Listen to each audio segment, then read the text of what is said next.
ये Lebanon Syria का border है और सामने इजराइल के टावर है। टावर पर छोटे रडार भी लगे हैं, कम्युनिकेशन सिस्टम भी लगे हैं और सर्विलांस कैमरे भी लगे हैं।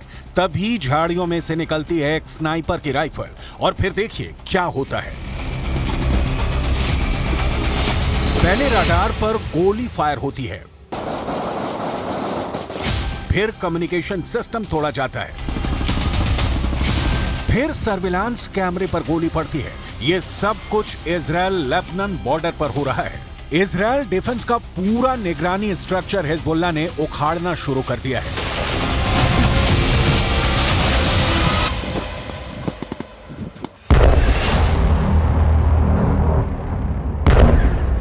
लेकिन इसके बाद जो होता है वो नेतन्याहू को डरा देगा। यह हनीता बॉर्डर पॉइंट है। यहां एक मिसाइल निकलती है और सीधे बॉर्डर पर खड़े इजराइल के मरकावा टैंक को फोड़ देती है। एक बार देखिए हमला कैसे होता है।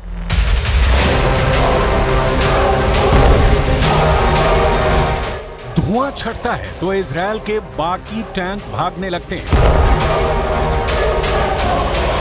दूसरा वीडियो दोहरा बॉर्डर पॉइंट से आया है। यहां भी इजराइल का मरकावा टैंक घूम रहा था और फिर होता है एक बड़ा हमला।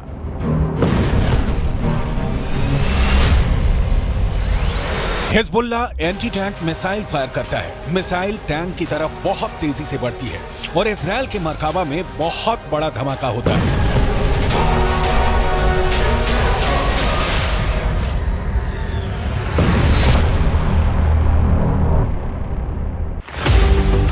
लेबनान बॉर्डर पर इजराइल के टैंक पर हमलों का वीडियो बहुत डराने वाला है। इजरायली टैंक के ऐसे तबाह होने की तस्वीरें जब ईरान पहुंची तो वहां के विदेश मंत्री ने बहुत खतरनाक बयान दे दिया। हुसैन आमिर अब्दुल्लाहियां ने कहा कि अगले कुछ घंटों में इजराइल पर बड़ा हमला हो सकता है। हिजबुल्लाह की तरफ इशारा करते हुए ईरान ने कहा है कि अगर ईरान और लेबनान ने इजराइल को जवाब नहीं दिया तो इजराइल की सेना तेहरान और बेरूत पर कल हमला कर देगी। सूरत तदावुम जनायात जंगी रजीम कुश इस्राइल अलीह साकिनान गैर निज़ामी गज़ा हर एहतमाली मुतसव्वर हस्त। इसमें कोई शक नहीं कि इजराइल की फौज जिस तरह से गाजा को हजारों टन बम मारकर समतल कर रही है, इसने ईरान को बहुत ज्यादा बेचैन कर दिया है।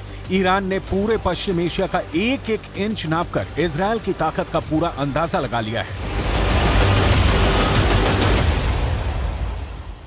इजराइल और लेबनान बॉर्डर पे बहुत कुछ ऐसा हो रहा है जो युद्ध को गाजा बॉर्डर से निकाल कर इजराइल और लेबनान के बॉर्डर तक ले जाए और हिजबुल्लाह से एक नया फ्रंट खोल दे। गाजा में पहले से ही खूब बमबारी और गोलीबारी की जा रही है, लेकिन हिजबुल्लाह के आने से एक नया फ्रंट खुल जाएगा और दो फ्रंटों पे इजराइल पूरी लड़ाई लड़ेगा। इजराइल पर हमले का खतरा इसलिए बढ़ गया है क्योंकि ईरान के supreme leader Ayatollah Ali Khamenei ने अमेरिका तक को चेतावनी जारी कर दी है। अली खामनेई ने कहा है कि अगर गाजा में इजराइल के जुल्म खत्म नहीं हुए तो दुनिया की कोई ताकत मुसलमानों को रोक नहीं पाएगी।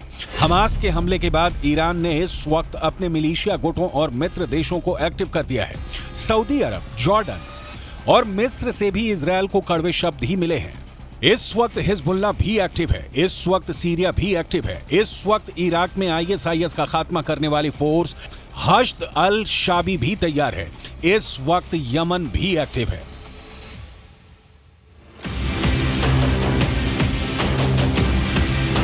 सितंबर महीने में ही यमन ने अपनी मिलिट्री परेड निकाली थी और इस परेड में ऐसी ऐसी मिसाइल और ड्रोन दिखाए जो इस इलाके में अमेरिका और उसके दोस्तों को परेशान कर सकते हैं। यमन वो देश है जिसने पिछले 8 वर्षों तक सऊदी अरब और उसके 15 साथी देशों से युद्ध लड़ा, जिस युद्ध में उसके खिलाफ अमेरिका भी रहा, ब्रिटेन भी रहा और इजराइल ने भी यमन के खिलाफ मदद की।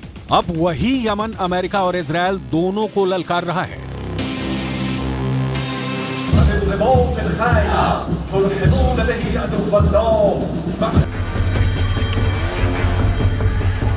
युद्ध की ऐसी ललकार, ऐसा गुस्सा, आप इस इलाके को पश्चिम एशिया कहकर बुलाइए, इसे खाड़ी कहिए या फिर मिडिल ईस्ट, नाम कितने भी हों, लेकिन इस वक्त यूक्रेन के बाद दुनिया का सबसे खतरनाक इलाका कोई है तो वो यही जमीन है। पिछले 4 दशकों से यह इलाका युद्ध देख रहा है।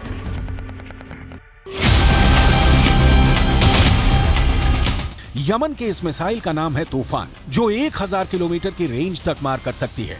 इस मिसाइल से यमन ने सऊदी अरब को कई बार डराया है। इजरायल को भी लगता है कि यमन को ऐसे और हथियार मिल सकते हैं और फिर वो उसके लिए खतरा बन जाएंगे। ईरान भी यही डर फैलाना चाहता है। जाहिर है कि इजरायल के लिए ये एक नया फ्रंट साबित हो रहा है। अब गाजा के धमाकों ने हिजबुल्लाह के साथ ईरान को युद्ध में कूदने के लिए तैयार कर दिया है। इसलिए इजरायल और अमेरिका के खिलाफ उसका युद्ध किसी भी वक्त शुरू हो सकता है।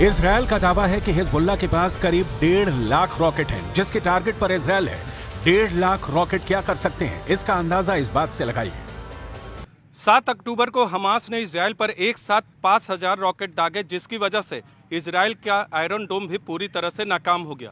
सवाल यह है कि अगर ईरान इजरायल पर हमला करता है तो फिर क्या होगा? ऐसे हालात में अमेरिका क्या करेगा, क्योंकि ईरान के आसपास अमेरिका के इतने मिलिट्री अड्डे हैं जहां से ईरान के खिलाफ हमले लॉन्च किए जा सकते हैं। इसलिए कोई शक नहीं कि गाजा में युद्ध के साथ साथ अब इजरायल से पहले उसने अमेरिका के फौजी अड्डों को अपने टारगेट पर ले लिया है। ईरान के आसपास अमेरिकी सेना के कई मिलिट्री बेस हैं और इनमें कुल 40,000 से ज्यादा अमेरिकी सैनिक तैनात हैं। इसमें कुवैत में 10 सैन्य अड्डे हैं और यहाँ अमेरिका के 13,000 से ज्यादा सैनिक हैं। बहरीन में अमेरिका ने 12 अड्डे बनाए हैं और यहाँ उसके 3,700 से ज्यादा फौजी तैनात हैं। सऊदी अरब में अमेरिका के 10 मिलिट्री बेस हैं, यहाँ 3,000 अमेरिकी सैनिक तैनात हैं। ओमान में अमेरिका के 6 अड्डे हैं, यहाँ उसके 600 सैनिक तैनात हैं। संयुक्त अरब अमीरात में अमेरिका के 3 अड्डे हैं और यहाँ उसके 5,000 सैनिक तैनात हैं।